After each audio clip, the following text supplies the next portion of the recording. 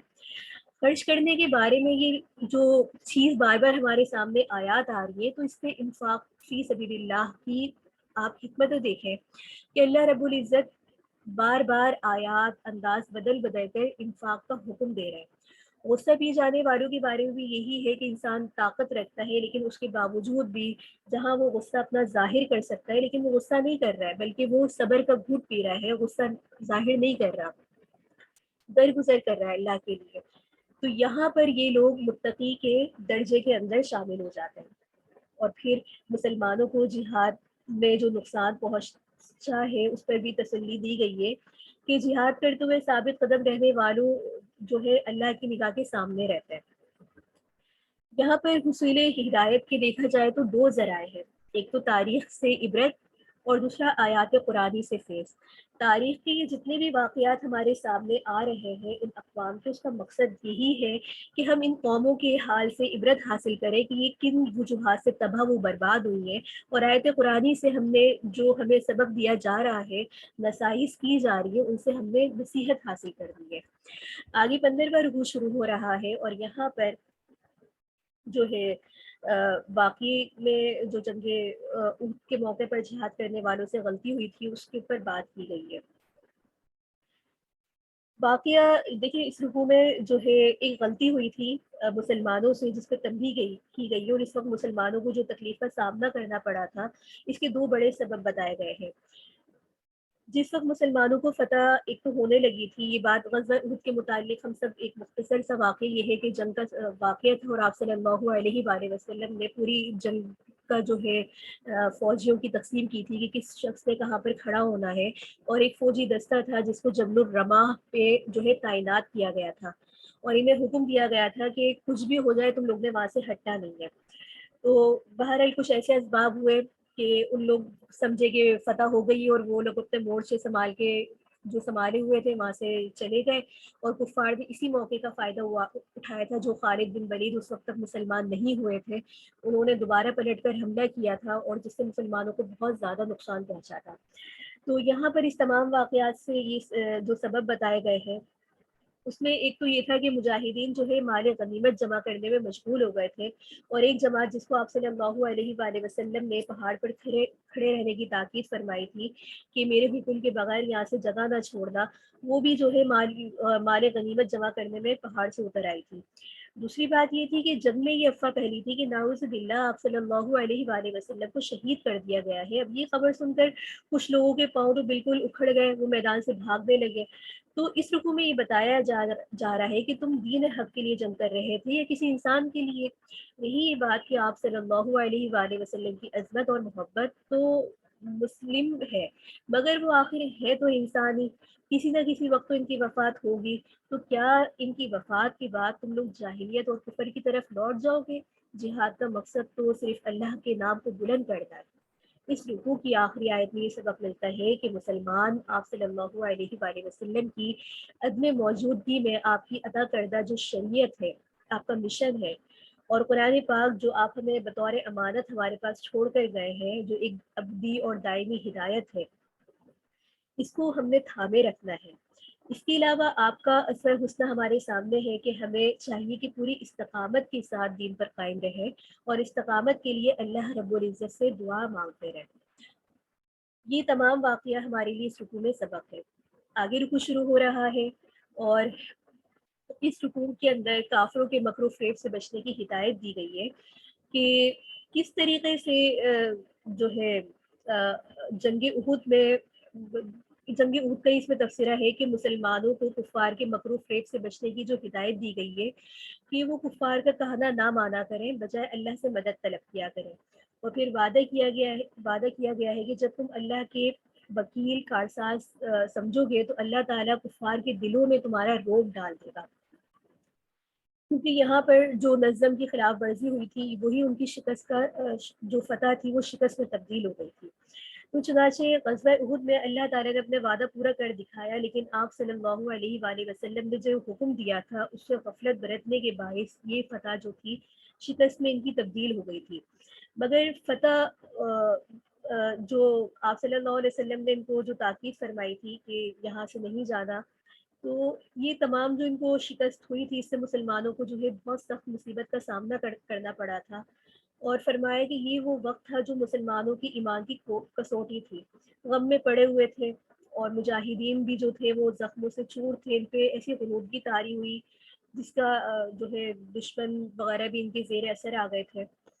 تو یہ تمام واقعات اور ان میں جو حکمت تھی وہ اللہ رب العزت نے یہاں پر بتائی ہے۔ اب یہ جو مشکلات پر مشکلات مسلمانوں کو اس وقت پیش آئی تھی، اللہ رب العزت نے اس میں بھی ان کی جو ہے ایک حکمت رکھی تھی، کیونکہ آنے والا جو وقت تھا وہ مسلمانوں کے لیے زیادہ بڑا تھا اور ایسی چیزوں سے اجتناب کرنے کی مکمل طور پہ ضرورت بھی تھی۔ تو یہ وہ سبب تھا جو اللہ رب العزت نے مسلمانوں کے سامنے لے کر آئے، اور اس میں حکمتیں بہت زیادہ تھی، اور یہ بات بھی تھی کہ آپ صلی اللہ علیہ وسلم کی اطاعت ہر چیز کے اوپر مقدم ہے۔ اور یہاں ایک یہ بات بھی ہے کہ بزدلی گناہوں کی وجہ سے پیدا ہوتی ہے۔ کفار میں جو دیکھیں وہ گناہوں کی غلاظت میں لدے ہوئے ہوتے ہیں، اس وجہ سے وہ بزدل ہوتا ہے۔ آپ جتنی بھی اقوام کو دیکھ لیں جو نان مسلم ہوتی ہے، وہ مسلمانوں کی طرح بہادر نہیں ہوتی، وہ جنگ کی بات نہیں کرتی ہے، وہ مال خرچ کرنے کی بات نہیں کرتی ہے۔ وجہ یہی ہے کہ جو شخص جتنا گناہوں میں مبتلا ہوگا وہ اتنا ہی دلی طور پر کمزور ہوگا۔ آگے رکو شروع ہو رہا ہے، اور اس رکو کی آیتیں اس طریقے سے ہمارے سامنے ہے۔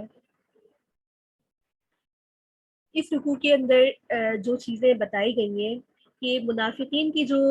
ریشہ دانیاں ہیں، یعنی کہ ان کی جو تدبیریں ہیں ان سے بچتے رہنے کی ہدایت ہے۔ آپ صلی اللہ علیہ وآلہ وسلم رحم دل ہیں اور ان کی یہ تعریف کی گئی ہے۔ نیز آپ نے غزوہ احد کے سلسلے میں جو بعض لوگوں کی رائے سے اختلاف کرتے ہوئے مدینے سے باہر جنگ کی تھی، اس پر آپ کو تسلی دی گئی ہے کہ آپ لوگوں سے مشورہ ضرور کر لیا کریں، لیکن جو رائے آپ کے نزدیک صاحب ہو اس پر توکل علی اللہ پر عمل کیا کریں۔ پھر منافقین کی طرف سے آپ پر خیانت کے الزام لگائے گئے تھے، اس کی بھی تردید کی گئی ہے کہ اس کی تردید کرتے ہوئے کہا گیا ہے کہ یہ آپ کی ذات گرامی تو مومنوں کے لیے باعث احساد ہے۔ اور یہاں پر یہ بھی بتایا گیا ہے کہ آپ صلی اللہ علیہ وآلہ وسلم جو ہے وہ عام انسان نہیں ہے، بلکہ ان کی بعثت جو ہے کتاب اللہ کو پیش کردہ ہے لوگوں کے سامنے۔ لہٰذا یہاں غزوہ احد پر جو جانی اور مالی نقصان ہوا تھا اس پر تسلی بھی دی جا رہی ہے کہ موت تو بہرحال آنی ہی ہے، ہر شخص کو آنی ہے، اور جو کچھ نقصان ہوا وہ دنیاوی لحاظ سے ہے، آخرت کے لحاظ سے وہ کوئی نقصان نہیں ہے۔ تو یہ بہت بڑی کامیابی ہے، اور یہاں پر شہداء کے انعامات کا بھی ذکر ہے، اور ان کے بارے میں ایک دفعہ پہلے بھی یہ کہا گیا تھا کہ شہداء جو ہے زندہ ہیں انہیں مردہ نہ کہو۔ اس رکوع میں ان کے انعامات بتائے جا رہے ہیں کہ ان کو مردہ نہ کہو، وہ زندہ ہے، ان کو رزق ملتا ہے۔ تو یہ تمام موضوعات ہمیں اس رکوع کے اندر ملتے ہیں۔ آگے جو ہے رکوع شروع ہو رہا ہے، اور اس رکوع کے اندر غزوہ احد کے بارے میں منافقین کی جو شرارتیں ہیں ان کا تذکرہ ہے، ساتھ ہی مجاہدین کی ہمت استقامت کی تعریف بھی کی گئی ہے۔ نیز آپ صلی اللہ علیہ وآلہ وسلم کو کفار کی شرارتوں سے بے خوف رہنے کی ہدایت کی گئی ہے کہ وہ آپ کا بال بھی بیکا نہیں کر سکتے۔ ساتھ ہی پھر بخل اور کنجوسی کی مذمت بھی کی گئی ہے کہ قیامت کے روز جو مال اللہ کی راہ میں خرچ کرنے سے روک دیا گیا ہے وہ آگ کا توق بن کر ان کے گلوں کے اندر لٹکا ہوگا۔ اور قرآن کریم میں جا بجا زور دیا گیا ہے اس لیے کہ ہر مسلمان پر جہاد کی جو ہے ذمہ داری عائد ہوتی ہے۔ صرف جہاد جو ہے صرف میدان جنگ میں نہیں ہوتا، بلکہ اللہ کے دین کو سر بلند کرنے کے لیے ہر اس قوت سے جو اللہ نے انسان کو بخشی ہے اس کے لیے جہاد ہے۔ تو اللہ تعالیٰ جو ہے جان طلب کرتا ہے، اسی طرح مال کو بھی طلب کرتا ہے کہ کہا جو مال میں نے تمہیں دیا ہے اس کو لوگوں میں خرچ کرو۔ تو یہ سب اللہ کے دین کو بلند کرنے کے لیے ہوتا ہے، کیونکہ اگر معاشرے میں ان چیزوں کا انعقاد نہیں ہوگا، ضرورت مند کو اس کی ضرورت نہیں پہنچے گی، کافروں کو غلبہ حاصل ہوتا رہے گا، تو مسلمانوں کو بہت زیادہ شکست کا سامنا کرنا پڑے گا۔ اور یہاں بھی اس رکوع میں جو ہے بار بار اس بات کی تاکید کی گئی ہے کہ آپ صلی اللہ علیہ وآلہ وسلم کی تائید ان کی اتباع کرتے رہو۔ یہاں پر یہ بات بھی ہے کہ آزمائش جو ہے مومن اور منافقین کو جدا کر دیتی ہے، کیونکہ جب بھی جنگ ہوتی ہے تو اس میں جو منافقین کا ایک گروہ سامنے آتا ہے وہ ہمیشہ ان چیزوں سے پیچھے ہٹ جاتا ہے۔ تو یہی وہ چیز ہوتی ہے جو ایمان کو اور دوسری چیزوں کو جو ہے واضح کر دیتی ہے۔ آگے رکو شروع ہو رہا ہے، آیات اس طریقے سے ہے، اس رکوع کے اندر اہل کتاب کی ان شرارتوں کا ذکر ہے جو وہ مسلسل کرتے آ رہے تھے، مثلاً نبیوں کا قتل کرنا، ساتھ ہی مشرکین کے مظالم بھی بیان کیے گئے ہیں جو اہل حق پر کرتے تھے اور دین حق کے علم برداروں کے حق میں کرتے رہتے تھے۔ یہاں یہ بھی بتایا جا رہا ہے کہ آخرت کی کامیابی کے لیے ضروری ہے کہ اسلامی زندگی بسر کی جائے اور ایمان پر خاتمہ ہو۔ پھر دنیا پرستی کی برائیاں بیان کی گئی ہیں کہ دنیا کے معاملات کو خوش اسلوبی سے ضرور انجام دینا چاہیے، لیکن دنیا پرستی اختیار نہیں کرنی چاہیے۔ دیکھیے، معاملات سر انجام دینا اور اس میں مبتلا ہونا یہ دو الگ الگ چیز ہے۔ دنیا میں آئے ہیں تو دنیا کے معاملات کو کرنا ہے، لیکن دنیا پرست بن جانا، بالکل دنیا کے لیے ہی جینا، دنیا کے لیے ہی مرنا، اس چیز سے ہمارے دین نے ہمیں روکا ہے۔ ساتھ میں یہ بات بھی بتائی جا رہی ہے کہ دنیا میں رہ کر دنیا کے سارے کام آخرت کی کامیابی کے لیے کرنے چاہیے، کیونکہ دنیا دارالعمل ہے اور دارالامتحان جو ہے یہ ہماری دنیا ہی ہے۔ یہاں ہم جیسا امتحان دیں گے، جیسی زندگی گزاریں گے، جیسا کام کر کے جائیں گے، آخرت میں ہمیں اس کا ویسے ہی ثمر، ویسا ہی رزلٹ، ویسا ہی پھل ملے گا۔ تو لہٰذا دنیا پرستی کو چھوڑ دینا چاہیے۔ بس اس میں جتنی بھی ہماری ضروریات کی چیزیں ہیں ان کو اپنانا چاہیے، اس کے علاوہ جو لغویات ہیں ان سے اپنے آپ کو دور کر لینا چاہیے، کیونکہ ایک مسلمان کی شایان شان نہیں ہے کہ وہ اپنے آپ کو لغو اور بری چیزوں کے اندر جو ہے پھنسا کے رکھے۔ اور آخر میں یہ بھی بتا دیا ہے کہ دنیا پرستی جو ہے، اہل کتاب جو ہے اس چیز میں مبتلا ہوئے تھے اور اسی وجہ سے انہوں نے اپنی کتاب میں تحریفات کی تھی۔ ان رکوع میں بار بار جو ہے صبر کی، تقوی کی نصیحت کی جا رہی ہے، کیونکہ جنگ کا موضوع چل رہا ہے، غزوات کا ذکر چل رہا ہے اور پھر مشکلات کا ذکر اس میں آ رہا ہے، تو اس میں انسان کے لیے صبر اور تقوی ہی سب سے بڑی اس کی طاقت ہے۔ اہل کتاب کی جو بے وفائی تھی کتاب اللہ کے ساتھ، وہ یہی تھی کہ اللہ نے ان کو کتاب دی، سرزمین پر ان کو اقتدار دیا، لیکن ان کو وہ چیزیں راس نہیں آئی اور یہ اللہ تعالیٰ کی کتاب کے ساتھ بے وفائی کر بیٹھے۔ اللہ کے ساتھ جو عہد کیا تھا اس کی نافرمانی کی، جن کا سابقہ رکوع کے اندر بھی ہم نے بات کی تھی۔ آگے اس صورت کا جو ہے آخری رکوع ہے، اور آخری رکوع کے نکات ہمارے سامنے کچھ اس طریقے سے ہیں کہ اس رکوع میں پہلے تو کائنات میں جتنی بھی پھیلی ہوئی اللہ تعالیٰ کی نشانیاں ہیں ان کو بتایا گیا ہے، جنہیں دیکھنے کے بعد کوئی بھی عقل مند شخص، کوئی بھی ذی ہوش شخص خدا کی قدرت کا انکار کرنے کی جرت نہیں کر سکتا۔ اسی طرح توحید کا سبق دے کر پھر آخرت پر انہی چیزوں کی دلیل دی گئی ہے کہ اگر دنیا کی کوئی چیز بیکار اور رغبت نہیں ہوتی تو کیا انسان اشرف المخلوقات ہوتا۔ یہاں یہ بات ضروری ہے کہ اگر ہم اللہ رب العزت کی کائنات پر غور کرتے ہیں تو کوئی بھی ایسی چیز نہیں ہے جو بیکار پیدا ہوئی ہو۔ آپ اپنے اس وقت جتنی بھی خواتین یہاں پر درس سن رہی ہیں، آپ جس جگہ پہ بیٹھی ہوئی ہیں،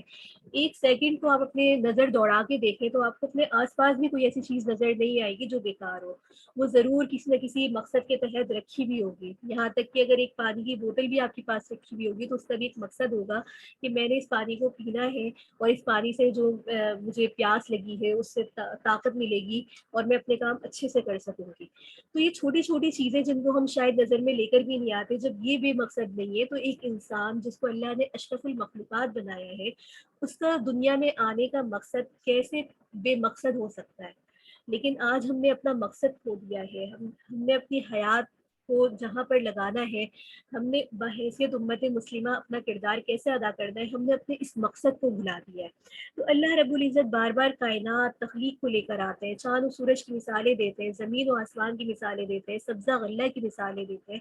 وہ یہی بات ہے کہ انسان جب ان چیزوں پہ تدبر کرتا ہے، غور کرتا ہے، تو اس کو اللہ کی ایک معرفت حاصل ہوتی ہے، اس کا یقین ایک مضبوط اور پختہ ہو جاتا ہے۔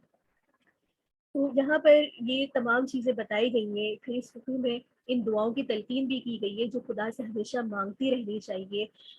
صبر، استقامت کی تلقین کی گئی ہے اور ساتھ ہی اتحاد اور اتفاق کا سبق بھی دیا گیا ہے۔ یہاں پر فلاح اور اخروی کے لیے 4 ہدایت دی گئی ہیں۔ سب سے پہلے تو ثابت قدمی، ایک دوسرے کے ساتھ جڑے رہو، جہاد کے لیے تیار رہو اور اللہ سے ڈرتے رہو۔ اگر ہم ان چاروں کلمات کو، ان چاروں نکات کو آج ہی سے اپنی زندگی میں شامل کر لیں تو کامیابی آخرت کی ہم سے کچھ بھی دور نہیں ہے۔ تو اللہ رب العزت سے دعا ہے کہ اس صورت کے جتنے بھی مضامین ہم نے پڑھے سمجھے، اس کو ہمیں اپنی زندگی میں شامل کرنے والا بنا، اور جو چیزوں سے ہمیں منع کیا گیا ہے ہمیں ان سے روکنے والا بنا۔ آگے سورۃ النساء شروع ہو رہی ہے۔ سورۃ النساء کی جو وجہ تسمیہ ہے، اس کا نام ہے، نساء کے معنی چونکہ عورتوں کے ہوتے ہیں، چونکہ صورت میں عورتوں کے متعلق بہت سے احکامات بیان کیے گئے ہیں، اس لیے علامت کے طور پر اس کا یہ نام ذکر کیا گیا ہے۔ سورۃ النساء کو سورۃ النساء کبریٰ بھی کہا جاتا ہے، بڑی صورت عورتوں کی، اور سورۃ الطلاق کو سورۃ النساء صغریٰ کہا جاتا ہے کیونکہ اس میں عورتوں کے کچھ احکامات بیان کیے گئے ہیں۔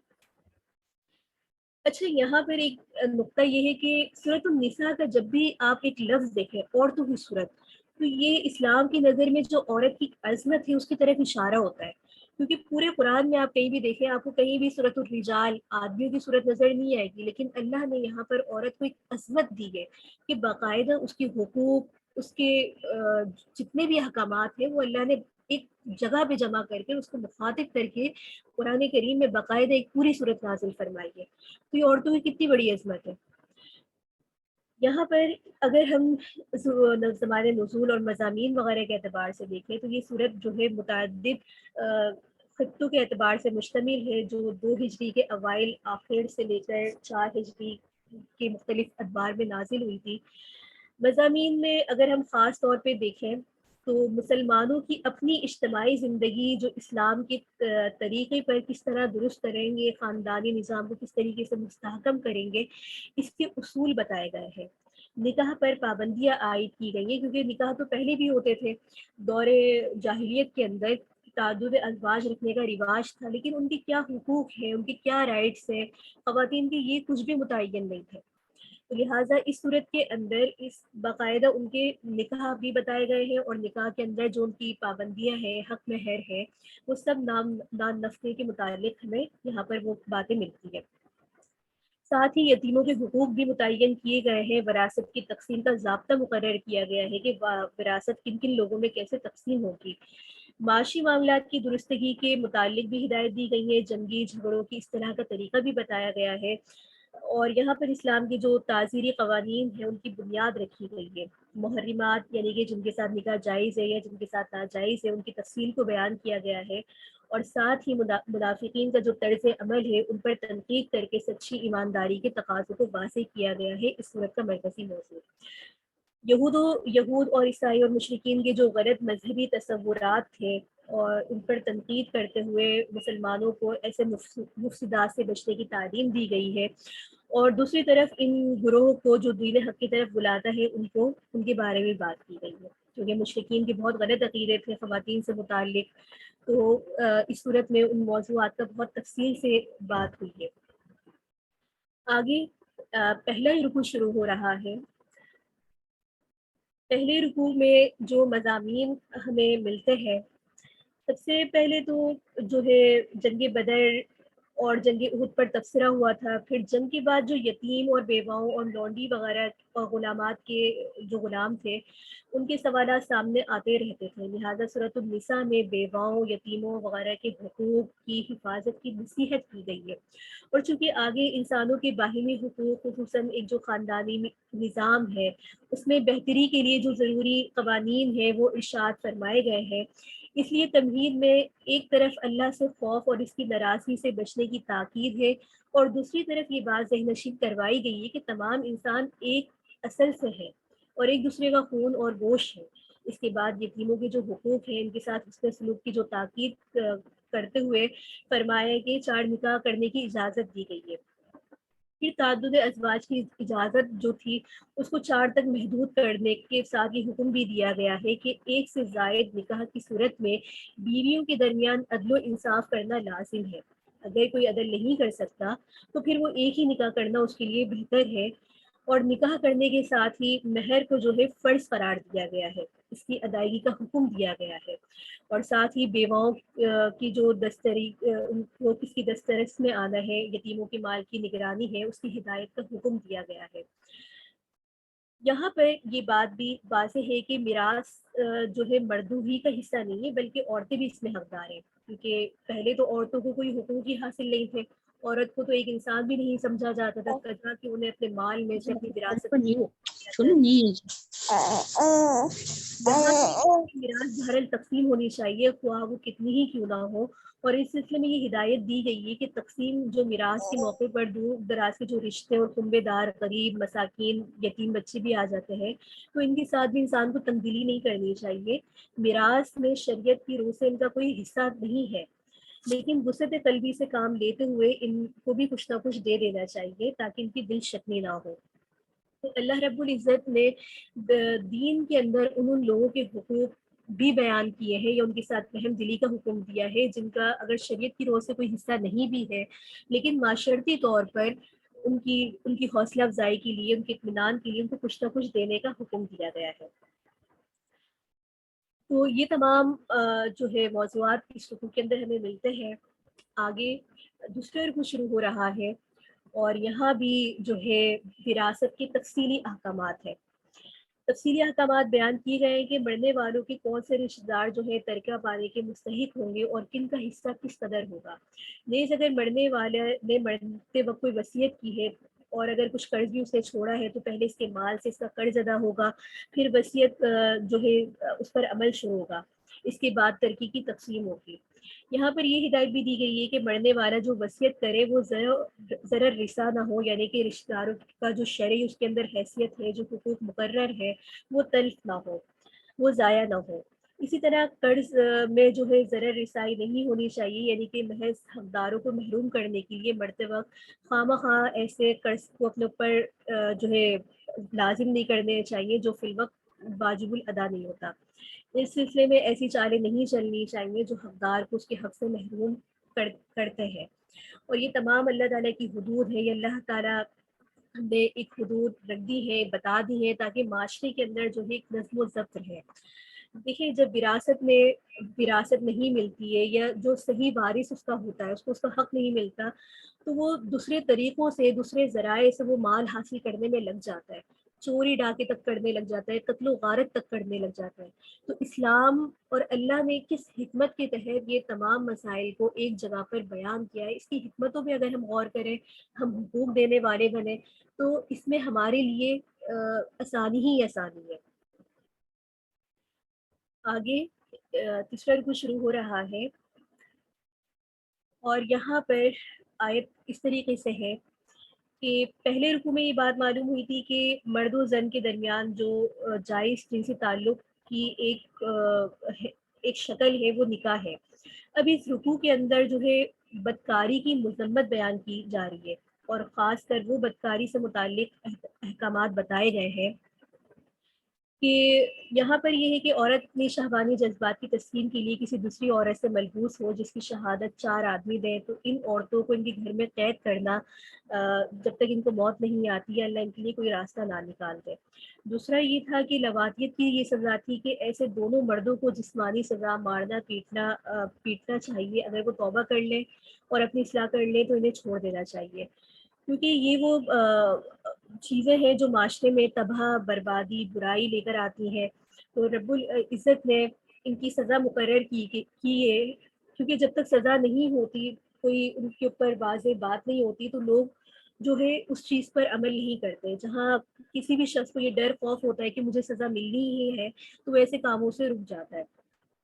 پھر یہاں توبہ کا بھی ذکر آیا ہے اور اس کے اصول بتا دیے گئے ہیں کہ توبہ ایسے ہی لوگوں کی قبول ہوگی جو نادانی کی وجہ سے کوئی برا فعل کر گزرے پھر جلدی توبہ کر لیں، نہ کہ یہ کہ گناہ کرتے رہے اور یہ سوچ لیں کہ میں توبہ کر لوں گا۔ دوسرا وہ لوگ جو ٹھیک مرتے وقت توبہ کرتے ہیں ان کی توبہ قابل قبول نہیں، یعنی کہ موت کے سارے احوال دیکھ لیے تو ایسے شخص کی توبہ قابل قبول نہیں ہے۔ جیسے کہ آیت میں ترجمہ بھی ہے کہ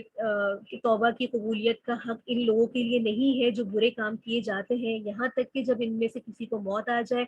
تو پھر اس وقت کہتا ہے کہ اب میں نے توبہ کی۔ اس طرح ان لوگوں کی بھی توبہ قابل قبول نہیں ہے جو مرتے دم تک کافر رہتا ہے۔ یہاں پر یہ حکم بھی دیا گیا ہے کہ کسی بیوہ کو میت کی میراث سمجھ کر اس کی ولی وارث نہ بن بیٹھے، مطلب یہ ہے کہ وہ آزاد ہے، عدت گزارے جہاں چاہے اور جس سے چاہے نکاح کر لیں، محض اس خیال سے کہ اگر وہ کہیں جائیں گی یا کسی سے نکاح کریں گی تو ان کے مال سے جو ہے ان کو مال نہیں ملے گا، اور اس طریقے سے بیوہ کو روکے رکھنا جائز نہیں ہے۔ عورتوں کو تنگ کرنے کے لیے ان کے مہر کا کچھ حصہ اڑا لینا، اور اس طرح سے یہ تمام کام جو پہلے ہوتے تھے، یہ تمام مظالم ہیں جن کا اللہ رب العزت نے یہاں ذکر بھی کیا ہے، اور ان کے احکامات بھی واضح طور پہ بتائے گئے ہیں۔ اور ساتھ میں یہ بھی بتایا گیا ہے کہ اگر کسی شخص کو اس کی بیوی پسند نہیں ہو اور دل برداشتہ ہو کر فوراً اسے چھوڑ دینے پر آمادہ ہو جانا درست نہیں ہے، بلکہ حتی الامکان صبر تحمل سے کام لینا چاہیے، کیونکہ بسا اوقات ایسا ہوتا ہے کہ ایک چیز ناپسند ہو مگر اللہ تعالیٰ نے اس میں کوئی بھلائی رکھی ہوتی ہے۔ اس کے بعد یہ ہدایت دی گئی ہے کہ اگر ایک بیوی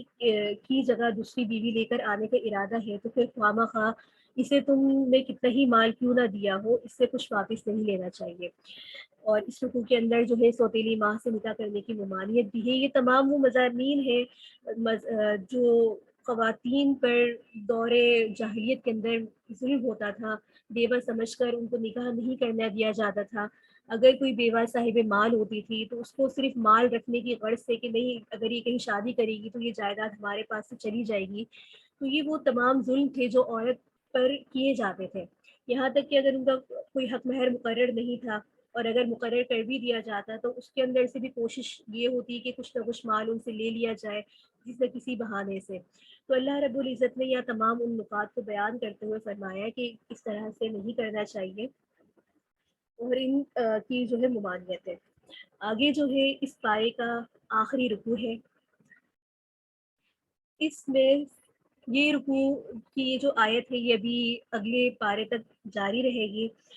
اس رکوع میں پہلے تو تفصیل سے ان عورتوں کا بیان ہے جن سے نکاح کرنا دائمی طور پر حرام ہے، مثلاً ماں، بیٹی، سگی بہن، پھپھی، خالہ، بھتیجی، بھانجی، رضائی ماں، رضائی بہن، ساس وغیرہ، اور بعض دیگر ایسی محرکات کا بھی بیان ہے جو دائمی طور پر تو حرام نہیں ہوتی ہے مگر کسی خاص وجہ سے نکاح جو ہے حرام ہو جاتا ہے، جیسے کہ دو سگی بہنوں سے نکاح، اس صورت میں ایک بہن زوجہ کی حیثیت سے موجود ہو اور اس کی سگی بہن اس کی شوہر سے نکاح کر لے، تو ان تمام چیزوں سے جو ہے منع کیا گیا ہے۔ تو اس رکوع کے اندر یہ تمام باتیں تفصیلی طور پر بیان تھیں۔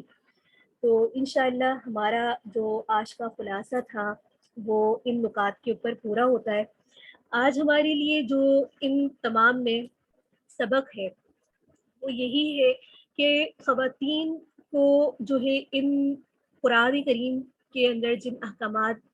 کا حکم دیا گیا ہے، وراثت کے معاملات ہو گئے، نکاح کے معاملات ہو گئے، یہاں تک کہ جو ان پہ ظلم و ستم دور جاہلیت کے اندر ہوا کرتا تھا، یہ تمام رائٹس اسلام میں موجود ہیں۔ بس ضرورت اس بات کی ہے کہ ہم نے ان کو پڑھنا ہے، ہم نے سیکھنا ہے۔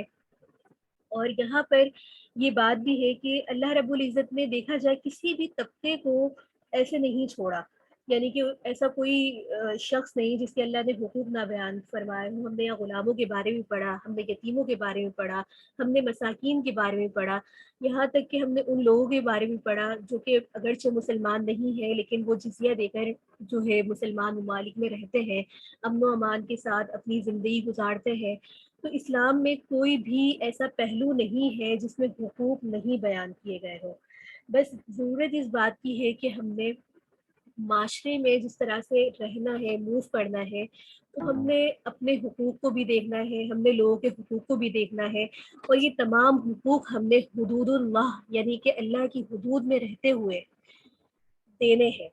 یعنی کہ کسی بھی چیز میں ہم نے تجاوز نہیں کرنا۔ دین جو ہے معتدل دین ہے، اس میں کوئی ایسی چیز نہیں ہے جس میں انسان تجاوز کرے۔ تو اللہ رب العزت سے دعا ہے کہ ہمیں ان تمام باتوں کو سیکھنے سکھانے والا بنا، جو باتیں ہم نے پڑھی ہیں اس پر عمل کرنے والے بنا۔ یہاں تک آج ہمارا لیکچر پورا ہو جاتا ہے۔ اگر آپ میں سے کسی کا کوئی سوال ہے اس ٹاپک سے حوالے، آج کے نشست سے حوالے، تو وہ ضرور کر سکتا ہے۔ جزاک اللہ خیر۔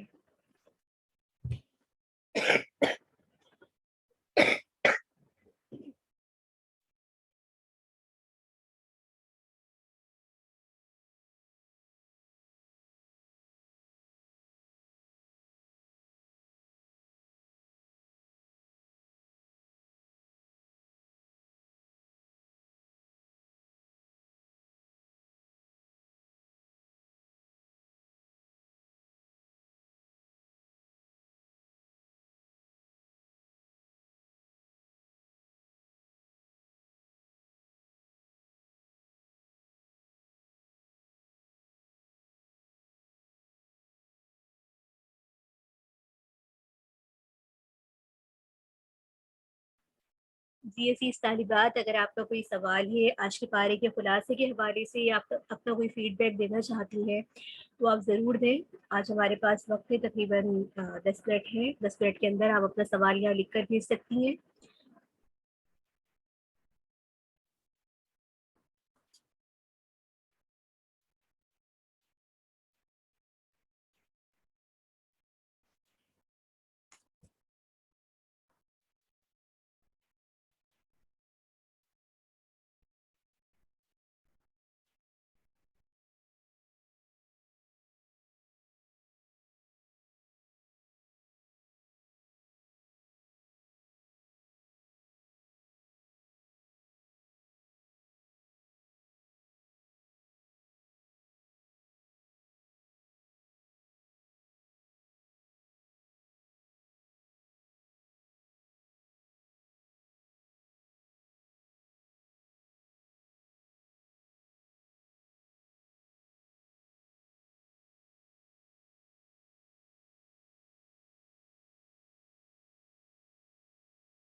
جی میرے خیال سے ہماری طالبات کے پاس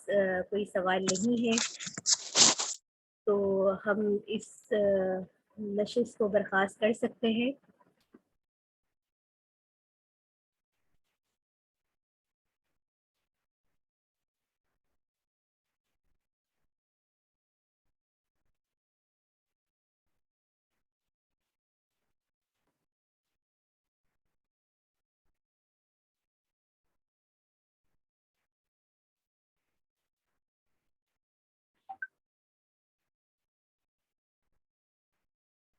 جی ٹھیک ہے، پھر انشاءاللہ کل ہم ایک نئے پارے کے خلاصے کے ساتھ اللہ رب العزت کی توفیق سے حاضر ہوں گے۔ امید ہے کہ آپ نے آج کے لیکچر سے ضرور استفادہ کیا ہوگا، اور ایک داعی کا کردار انشاءاللہ ہم سب ادا کریں گے، اپنے اعمال کو بھی سنواریں گے اور اللہ کا پیغام انشاءاللہ آگے پہنچائیں گے۔ اصل مقصد ہے اس خلاصۃ القرآن کا کہ اس بار رمضان ہم نے قرآن کریم کو سوچ سمجھ کر تدبر کے ساتھ پڑھنا ہے۔ تو امید ہے کہ اب تک جتنا کچھ آپ نے پڑھا اس سے ضرور آپ کو کچھ نہ کچھ فائدہ ہوا ہوگا۔ تو آج کی کلاس ہم بس پھر یہی ختم کرتے ہیں۔ اچھا، ایک طالبہ کا ہاتھ کھڑا کیا ہے، ان کا مائک انمیوٹ کر دیں، ان کا کوئی سوال ہے تو۔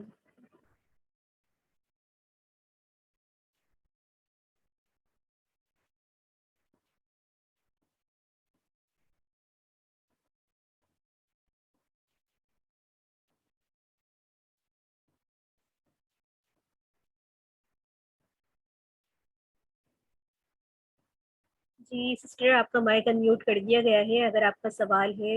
تو پلیز اپنا مائک آن کر کے کر سکتی ہیں آپ۔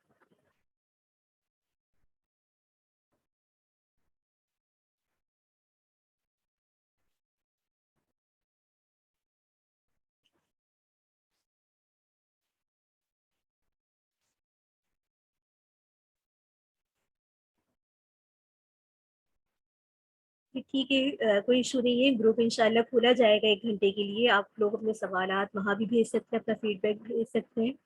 جب تک کے لیے اجازت،